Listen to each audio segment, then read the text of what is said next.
Jadi Minggu Adventus itu ada 4 hari minggu. Jadi ini adalah minggu yang pertama. Adventus artinya kedatangan. Nah, tentu ada pertanyaan dari antara kita semua, mengapa mesti ada Minggu Adventus? Minggu Adventus ini muncul, Minggu Adventus ini ditetapkan oleh para pakar, tokoh-tokoh gereja kita, karena waktu kedatangan Yesus pertama kali sebagai baby, sebagai bayi, tidak ada persiapan buat kedatangannya. Maka hal yang sama itu tidak boleh terulang lagi. Maka gereja, tokoh-tokoh gereja menetapkan 4 hari minggu untuk kita menyiapkan diri bagi kedatangannya. Sebab kalau ada kedatangan mestinya ada penyambutan. Kalau ada kedatangan mestinya ada orang yang siap menunggu. Jadi supaya jangan terulang pada masa 2000 tahun yang lalu waktu Yesus datang,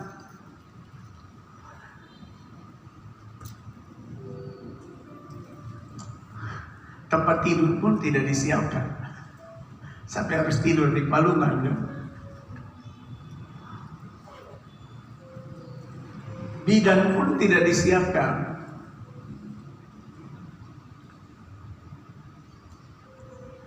Sampai tempat penginapan pun tidak disediakan.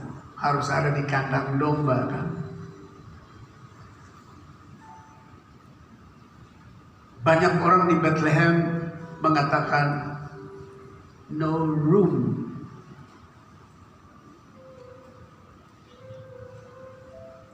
For Jesus, for Maria and Joseph. No room. Tidak ada kamar untuk Yusuf, Maria, dan Yesus yang akan dilahirkan. Tidak ada kesiapan buat kedatangan Yesus. Bahkan Raja Herodes pun terkejut. Tidak ada kesiapan menyambutnya dengan baik. Ketika ia tahu, ia berupaya membunuhnya. Itu sebabnya tokoh-tokoh gereja menyadari hal ini dan mau supaya gereja yang sedang berjalan di atas bumi ini menjelang hari-hari memperingati kedatangan Tuhan Yesus ditetapkan 4 hari minggu yang disebut Minggu Adventus, minggu kedatangan, supaya kita menyiapkan diri. Seandainya datang pada minggu-minggu Adventus itu kita orang yang sudah siap menyambut kedatangan Yesus. Meskipun Matius pasal 24 bicara dengan gamblang dan jelas, dan pasal yang ke-25 bicara dengan gamblang dan jelas bahwa about this time and season and year, anyone not know when Jesus come. Orang tidak tahu waktu, saat, dan ketika Yesus akan datang. Tapi kita dididik seperti minggu lalu khotbah, watch therefore, karena itu berjaga-jagalah.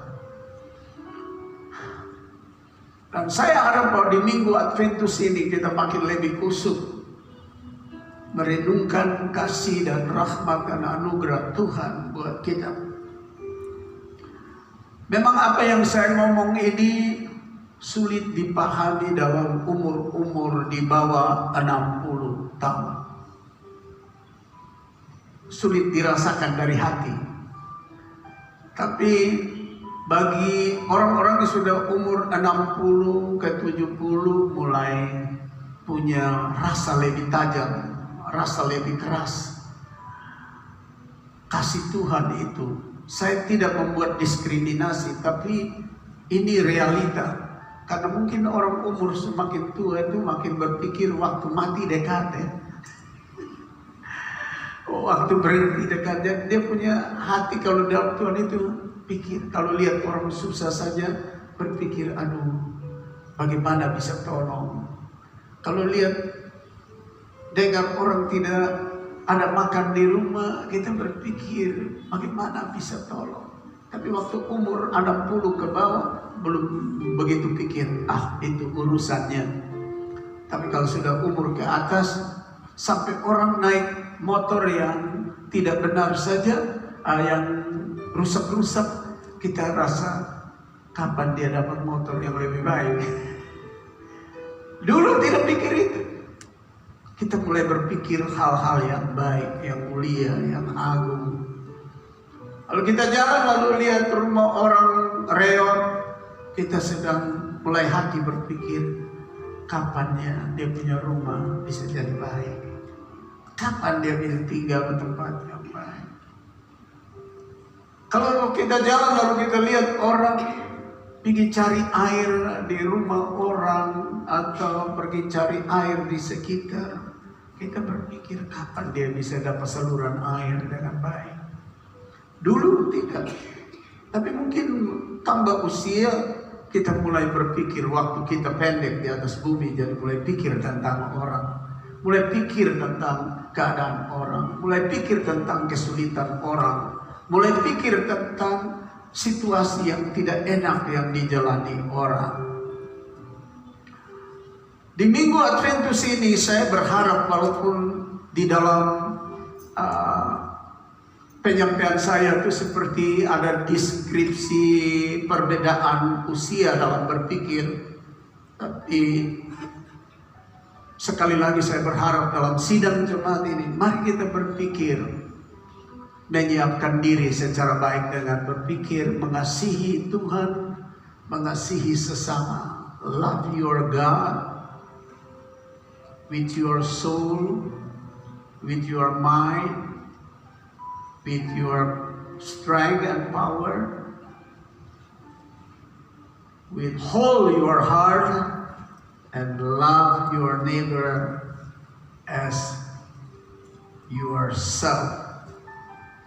Jadi ini saat yang kita berpikir mengasihi Tuhan Allah dengan segenap hati, segenap jiwa, segenap roh, segenap kekuatan, segenap pikiran, pengetahuan yang ada, dan mengasihi sesama seperti kita mengasihi diri kita.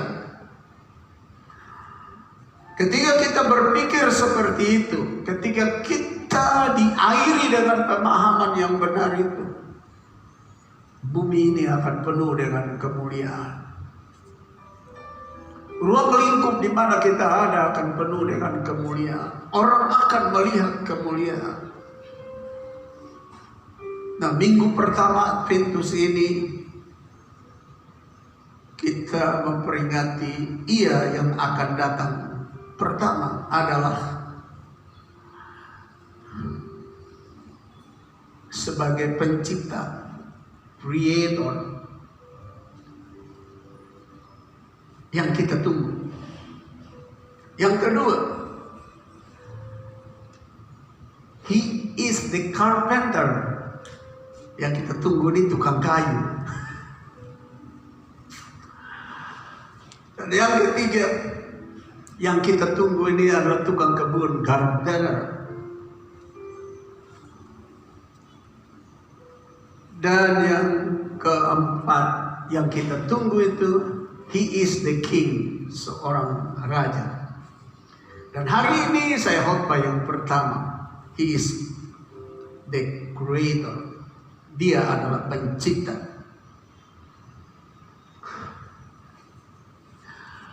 Dengan melihat 4 hari Minggu berturut-turut ini, saya berharap saudara setia mengikuti sehingga Anda mendapatkan pemahaman Dia pencipta.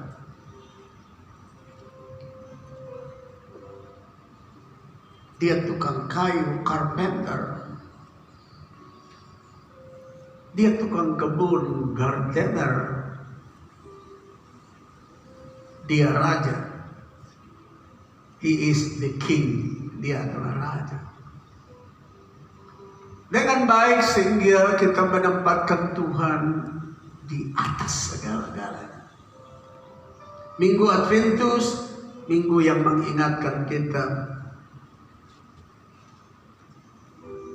He will coming soon. Dia akan datang segera.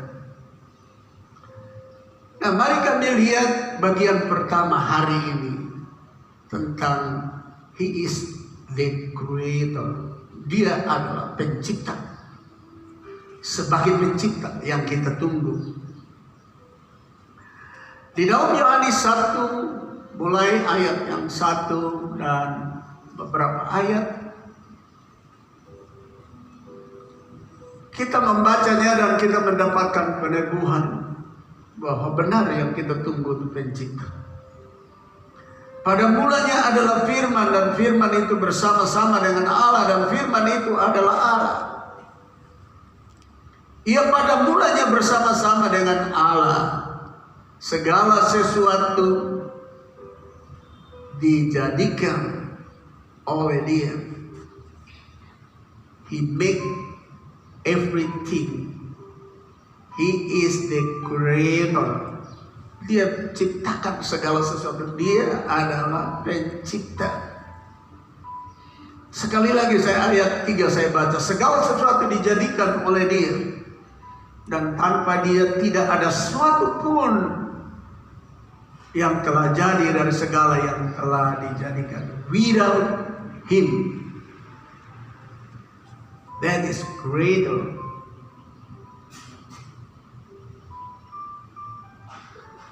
Anything made nothing.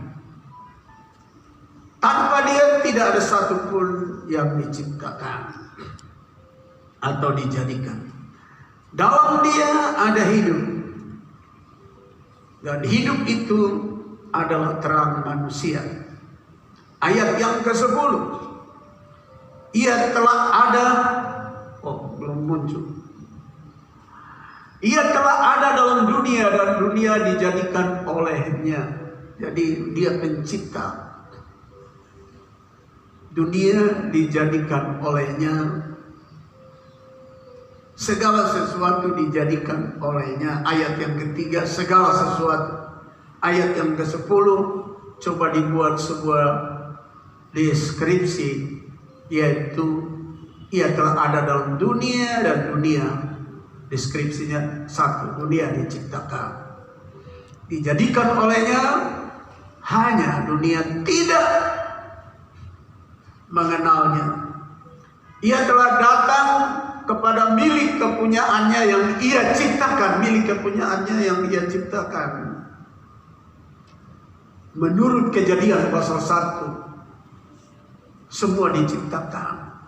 Miliknya orang manusia diciptakan. Tetapi semua orang yang menerima kalimat yang berikut, tetapi orang-orang kepunyaannya itu tidak menerimanya. Ayat 12, tetapi semua orang yang menerimanya diberinya kuasa supaya menjadi anak Allah, anak-anak Allah, yaitu mereka yang percaya dalam namanya. But as many as receive Him, to them He gave the right to become children of God. To those who believe in His name. Jadi dalam menanti kedatangannya, pertama kita tahu bahwa Dia adalah pencipta. Ada sedikit deskripsi yang disinggung di dalam kitab Kejadian kitab Yohanes atau Injil Yohanes ini, bahwa segala sesuatu diciptakan, termasuk bumi dan semua orang miliknya yang Ia ciptakan. Dan kita mesti menyadari bahwa betapa mulia dan agungnya keberadaan kita. Karena Kejadian pasal 1, hari pertama, hari kedua, hari ketiga penciptaan, hari keempat pembaruan penciptaan atau penciptaan kembali terjadi sampai hari yang ke-6. selalu Tuhan tutup dengan kalimat yang ditulis oleh Musa, sebab kitab Kejadian itu ditulis oleh Musa, mengatakan bahwa segala sesuatu yang Tuhan ciptakan itu dilihat Tuhan baik adanya. Berulang-ulang kali dalam Kejadian pasal 1. Semua yang diciptakan, waktu Tuhan menciptakan terang, Tuhan lihat baik adanya. Waktu Tuhan memisahkan air dari daratan, Tuhan lihat baik adanya. Waktu Tuhan menempatkan bulan dan bintang, matahari, Tuhan lihat baik adanya. Waktu Dia menumbuhkan tanaman-tanaman pohon, Dia lihat baik adanya. Waktu Dia menciptakan binatang yang berkeriapan di darat, yang hidup di dalam air, yang terbang, Dia lihat semuanya baik adanya. Ketika Ia menciptakan Adam, baik adanya. Tapi waktu Adam tidak memiliki istri, dalam Kejadian pasal 3, Tuhan Yesus mengatakan, tidak baik kalau manusia itu hidup sendiri. Jadi dalam penciptaan itu, hal yang luar biasa, yang agung, Tuhan menciptakan segala sesuatu dalam substansi mempedulikan manusia, memperhatikan manusia. Dia bikin darat supaya manusia bisa tinggal di darat. Dia bikin laut supaya manusia bisa berlayar nanti ke mana-mana. Lalu ada ikan di sana supaya manusia bisa dicukupkan keperluannya dari hasil laut. Lalu Dia menciptakan pohon-pohon, menumbuhkan semuanya yang diperlukan untuk makan, untuk minum, lalu yang diperlukan untuk oksigen.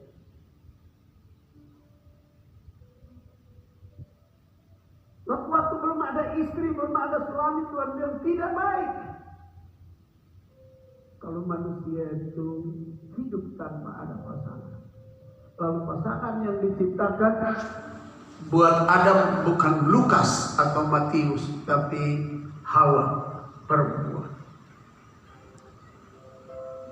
Semuanya baik. Tetapi berjalannya waktu, manusia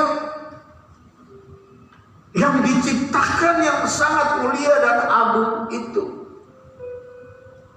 telah membuat pemberontakan dan perlawanan terhadap Tuhan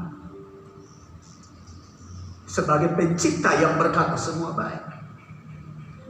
Minggu yang lalu, setelah saya baca draft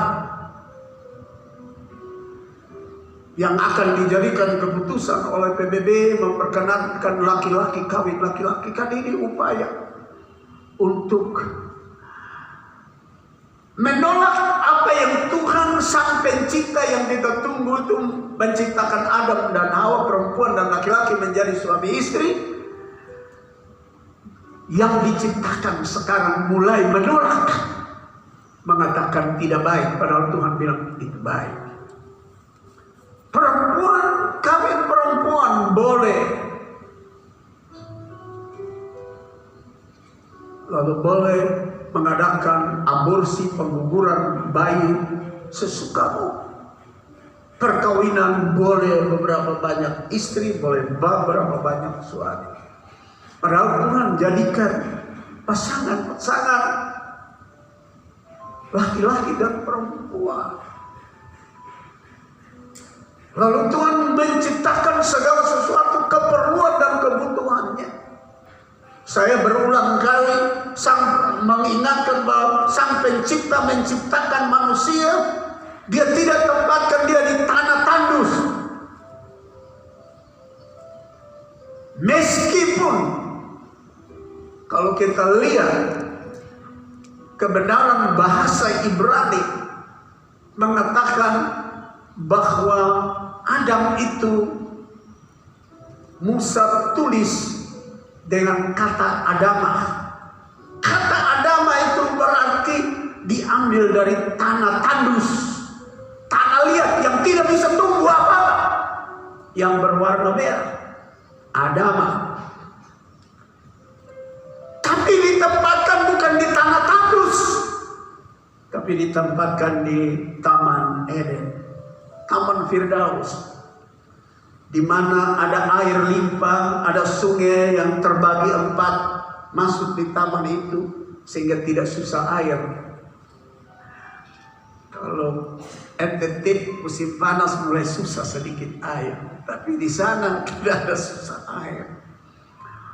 Dari sungai yang ada 4 cabang itu, ada tambang emas, ada mineral ini, minyak, aspal, ada berlian, ada bermacam-macam batu permata, ada bermacam-macam kekayaan yang ada pada 4 sungai. Berarti penempatan sang creator, sang pencipta atas manusia pada tempat yang luar biasa. Taman yang hanya mereka rawat. Tuhan bilang urus ya, rawat ya. Karena semua sudah ada, tinggal makan, tinggal minum, tinggal ambil, tinggal pakai, tinggal dapatkan cuma-cuma. Itulah sang creator, itulah sang pencipta yang kita tunggu, yang telah menciptakan kita semua yang ada di sini. Dengan beri kita kesempatan hidup. Laki-laki punya istri, perempuan punya suami. Ingat, bukan perempuan punya istri, bukan laki-laki punya suami, tapi laki-laki punya istri, perempuan punya suami. Lalu Tuhan bilang baik adanya. Tidak baik kalau dia sendiri, apalagi lebih tidak baik kalau pasangannya itu sama jenis. Tapi sekarang dunia sudah rusak. Ini berarti tindakan-tindakan tidak bersiap menyambut kedatangan Tuhan. Sebab sudah menolak, dia punya regulasi, dia punya aturan. Dulu sebelum ilmu pengetahuan berkembang, kita tidak tahu buat apa bikin pohon, buat apa bikin sapi, kambing, domba buat ada di atas bumi. Apalagi kalau kita bikin kebun, lalu sapi, kambing, domba masuk makan, kita benci, kita jengkel, kita kurang tahu. Tapi setelah kita mengerti, oh Tuhan bilang semuanya baik itu karena pohon menghasilkan buah untuk makanan bagi kita, tanam-tanaman buat keperluan kita, lalu lebih daripada itu, oksigen yang mahal kita dapat cuma-cuma dari pohon-pohon itu. Lalu kita mulai belajar, kita mulai baru paham sedikit bahwa ternyata pohon-pohon itu menyimpan air buat tanah, sehingga tanah selalu menghasilkan air, sehingga kita tidak berteriak tidak punya air.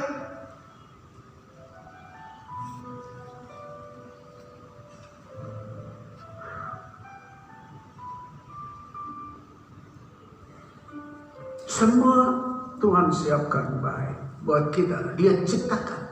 Rumah tangga pertama Dia yang ciptakan.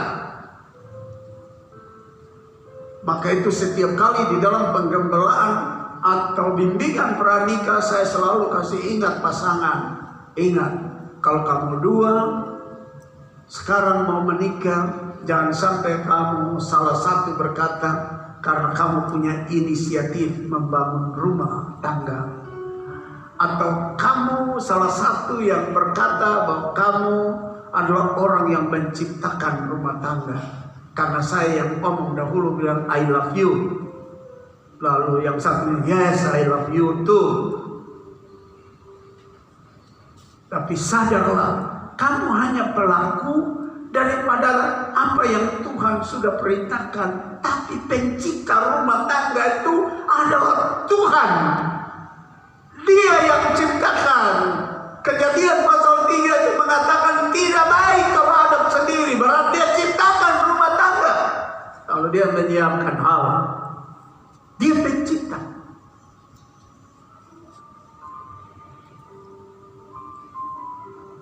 Jadi Bapak Ibu, saudara-saudara yang saya kasih dalam Tuhan Yesus Kristus, yang kita tunggu ini dia ciptakan segala sesuatu.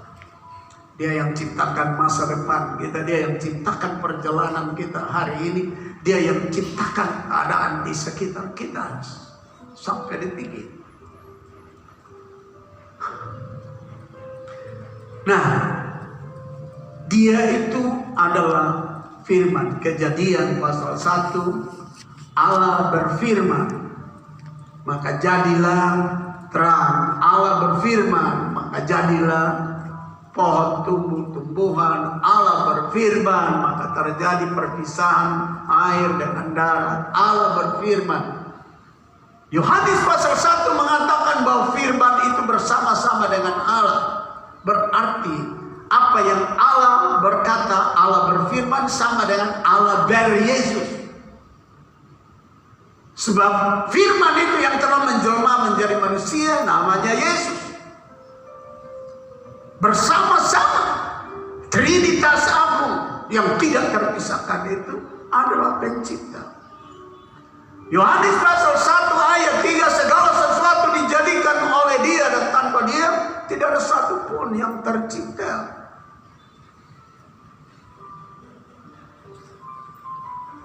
Pasal 10 dan ayat 10 dan 11 mengatakan, ayat 11, ia datang kepada milik kepunyaannya yang dia ciptakan, manusia dia ciptakan. Dan sang pencipta itu yang berinkarnasi menjadi manusia untuk hidup bersama-sama dengan ciptaannya. Karena ciptaannya dalam Kejadian pasal 3 telah jatuh ke dalam dosa dan mewariskan upah dosa adalah maut. Pemberontakan terhadap sang pencipta adalah maut. Pemberontakan terhadap peraturan regulasi sang pencipta adalah kematian. Tapi ayat yang ke-12 dari Injil Yohanes mengatakan yang kita nantikan, seberapa banyak, but as many as receive him. Seberapa banyak yang menerimanya, to them he gave power, to give them right to become children of God, to those who believe in his name. Jadi Anda lihat bahwa penolakan terhadap penciptaan itu melahirkan kematian. Penolakan terhadap regulasi penciptaan itu mengakibatkan kematian. Sang pencipta itu datang dalam rupa manusia, supaya seberapa banyak yang menerima yang sedang menuju kepada tanggal mati, tanggal hukuman itu, akan mendapatkan hidup yang kekal dan diangkat kembali dengan penekanan become children of God, menjadi anak-anak Allah. Itu berarti sebelumnya akibat daripada menentang pencipta punya aturan dan regulasi menjadi anak setan, anak iblis, anak pemberontak, anak dosa, anak penjahat. Tapi waktu sang pencipta itu datang menyatakan diri, as many of them receive of him, then God make children of God. Mereka Tuhan jadikan anak-anak Allah. Terjadi sebuah perubahan yang sangat drastis dari anak setan, dari anak iblis menjadi anak-anak Allah. Nah, Bapak Ibu, saudara-saudara, kita lihat bahwa penciptaan itu sampai kepada bagaimana kehitaman dosa ini diubah menjadi putih bersih. Oleh karena itu, saudara-saudara, saya berharap bahwa kita semua dapat memikirkan dengan baik. We must have deep reflection. Kita harus memiliki perenungan yang dalam. How he loved all of us. Bagaimana dia cinta semua kita ini. Dengan he left heaven and come on the earth and save all the human being. Dia tinggalkan surga, datang ke atas bumi untuk menyelamatkan manusia ini. Nah, sebelum saya lanjutkan ini, saya mau antar saudara sedikit melihat pandangan dan pola pikir sekuler terhadap sang pencipta atau penemu di bumi ini. Saya mulai dengan yang pertama. Penemu pesawat terbang adalah Wright Brothers pada tahun 1871, pada tahun 1871. Wright Brothers sudah tidak ada, sudah mati. Penemu yang berikut adalah penemu mobil, Carl Friedrich Benz atau Carl Benz adalah penemu mobil. Sekitar tahun 1800 lebih.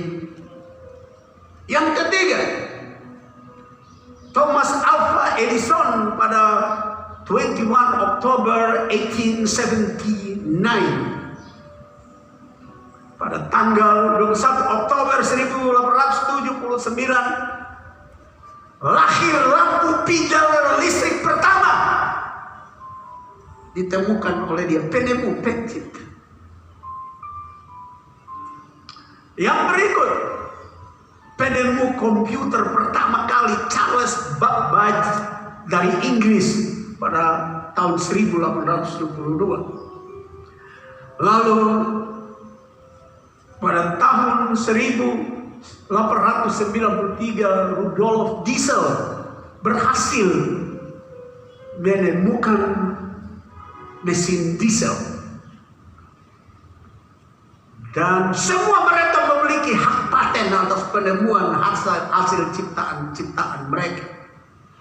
Tahun 1973 Martin Cooper pertama kali menemukan handphone yang pertama, lumayan berat, 800 gram. Saudara tidak bisa bawa datang ke gereja. Nah, saudara-saudara, ini sebagian kecil dari pencipta sekuler, dunia sekuler, penemu. Dan Anda tahu, semua penemu dan pencipta ini, Anda sadar atau tidak,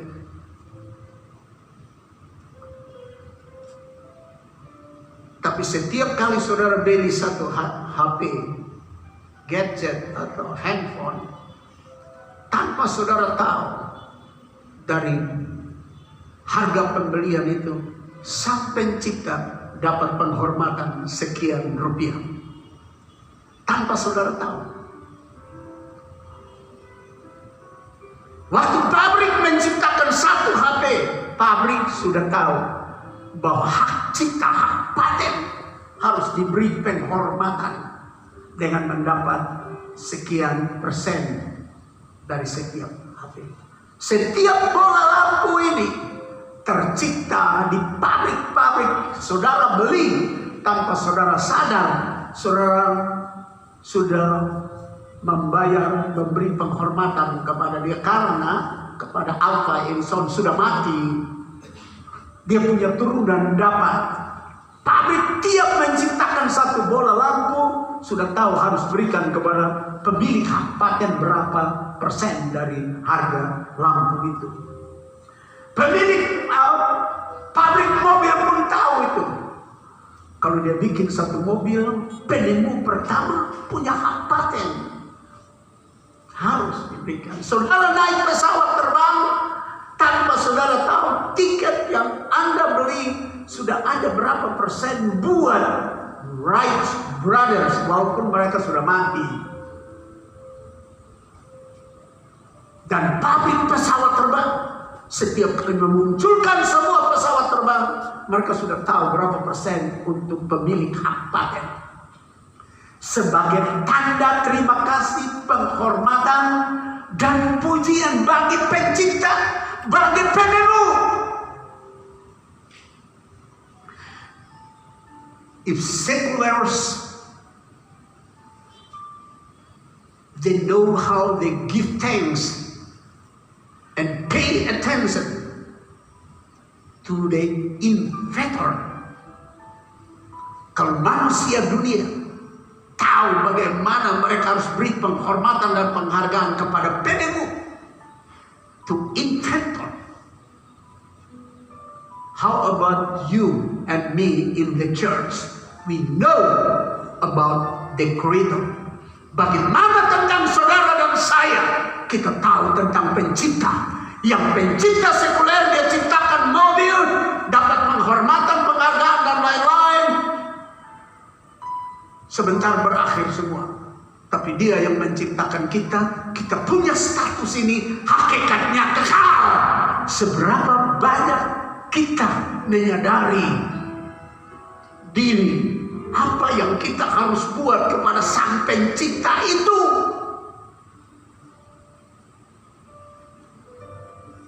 Kalau satu balon tercipta, Alva Edison dapat penghormatan, apresiasi, sanjungan dengan berapa persen.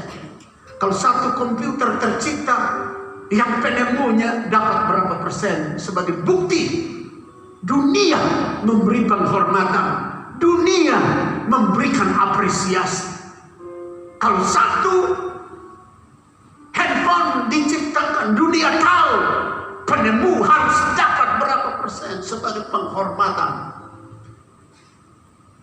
sebagai penghargaan kepada mereka. So now, if you think about the Creator, He will come. What you want to say to Him, if you know you are the great of the Creator.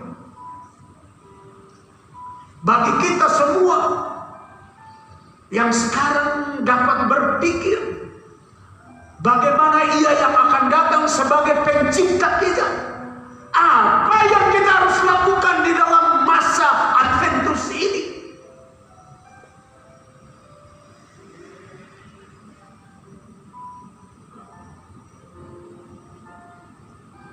Rasul Paulus berkata, meskipun darahku ditumpahkan karena pekerjaan, karena nama Tuhan tidak cukup.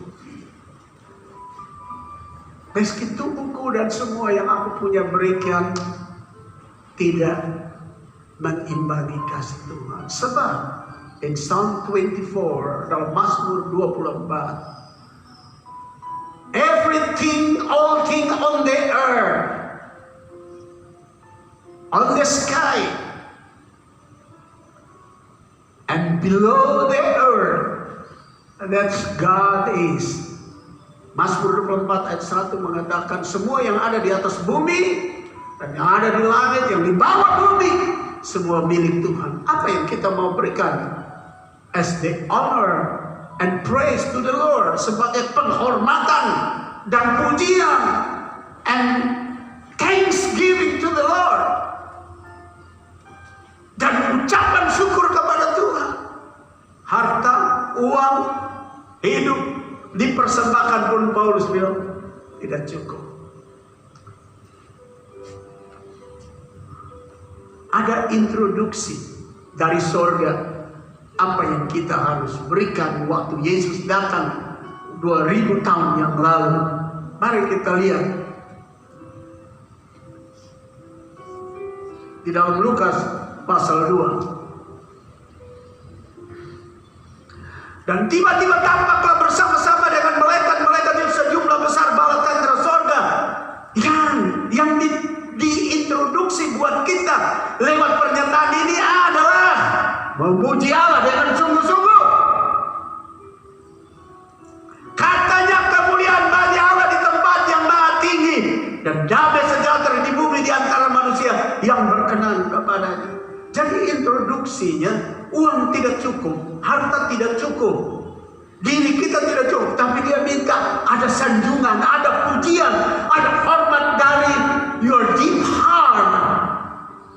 Come out from through your mouth to say glory, glory to the Lord, and we glorify His name because He is the Lord Almighty.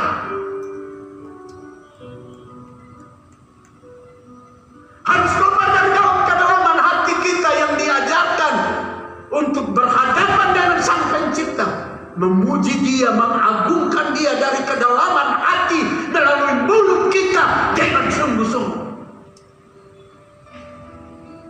Ini introduksi, ini arahan, ini petunjuk. Sebab harta, emas, perak, semua Dia punya milik. Lalu Anda berikan mobil ini, aku berikan sama kamu. Tidak. Saudara peminjam, kalau saudara kasih, saudara kembalikan milik pemilik. Pencipta punya.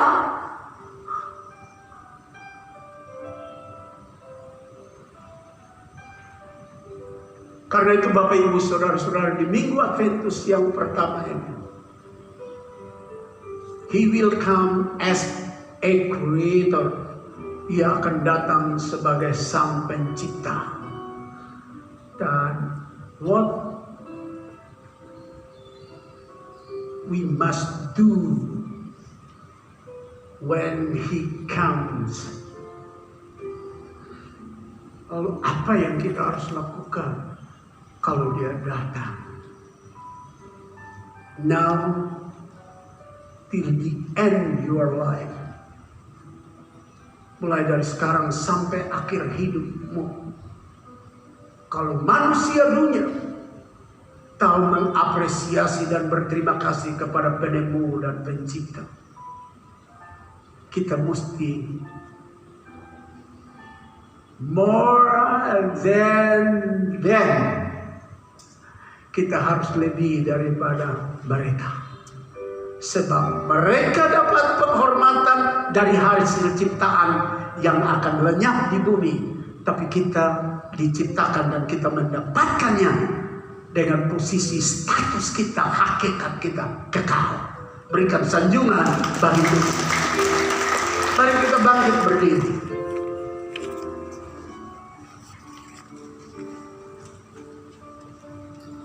Haleluya. Kita tunduk sejenak. Dan mari kami renungkan dalam memperingati kedatangannya Dia Pencipta. Masih apa yang kurang dari saudara yang Dia belum ciptakan?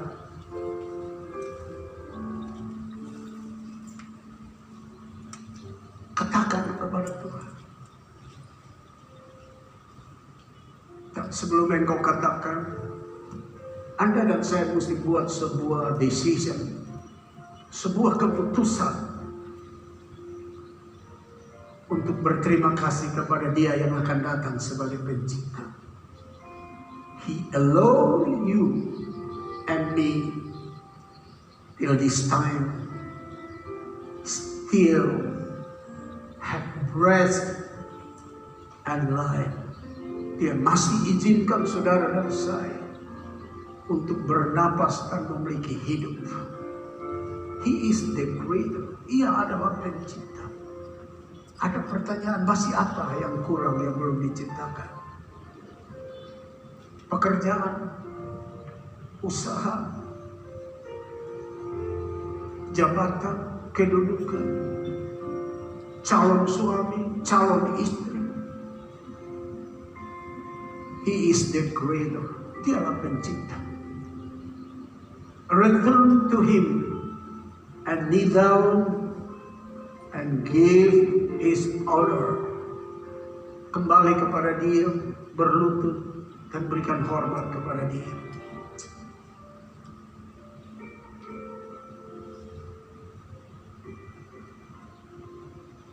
Kita nyanyi, Bapa Kau sungguh baik.